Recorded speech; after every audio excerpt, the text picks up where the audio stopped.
Will you have peace or war? I will have war.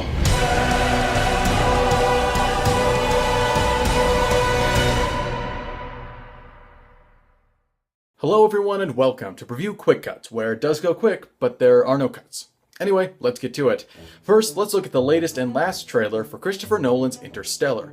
Now, as you may know, I didn't like the previous trailer for this movie. You can go watch my full episode on it if you want, link below. This one is undoubtedly a solid improvement though. We have better shot selection and more importantly a stronger tone, which was easily the biggest problem of its predecessor. I must say though, it's still mostly mediocre. It really only gets good at the end when Michael Caine starts reciting that poem.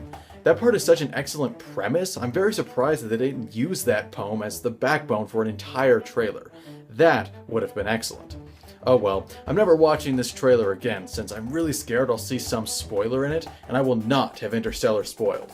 I'm way too excited. Next up, Into the Woods. Yeah, what a confusing trailer. I have no idea what this movie is about, and not in the good, ooh, I gotta go see this film kind of way, like I don't know its most basic premise. That's probably because the trailer seems to be missing a second act. It comes in with a decent but completely out of context intro, then it's like, well, let's show the actors' names and pretend that the audience is familiar with the Broadway play. Yeah, did you know that this is a musical? Nobody I saw this trailer with did. On this basic level, this trailer is a failure, but I'm still interested in the movie because I love Chicago and it's the same director. Also, I think this is the first time that anything film-related has even acknowledged the existence of Wicked. One day, I'll get my Wicked movie. One day. And finally, The Hobbit, The Battle of the Five Armies got a teaser trailer that pretty much instantly became one of my favorites of the year. The previous two films had great trailer series, so it's no surprise that this third one kicked off strong. The use of Pippin's song from Return of the King was inspired. It fits so perfectly in this trailer, creating a beautiful, incredibly unique tone. The shot selection is memorable, the editing strong. If it wasn't for some kind of distracting Foley sounds and unpolished CGI shots, I would be tempted to call it a perfect teaser trailer. I really wanted to do a full episode of preview on this one so I could show it the love it deserves, but I just don't have enough material.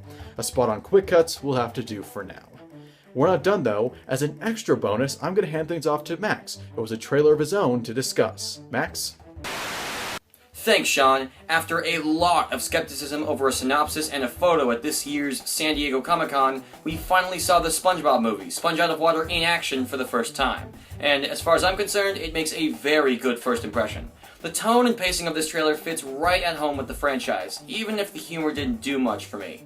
It also has one of the best music transitions I've seen in a while, accompanied by a much appreciated cameo. And lest we forget about the beautiful 3D animation, which doesn't look nearly as outlandish as the Comic-Con reactions would have you believe. I was doubtful about the second cinematic venture for the Sponge, but now I'm fully on board thanks to this great trailer. Back to you, Sean. 4 trailers being covered, multiple hosts.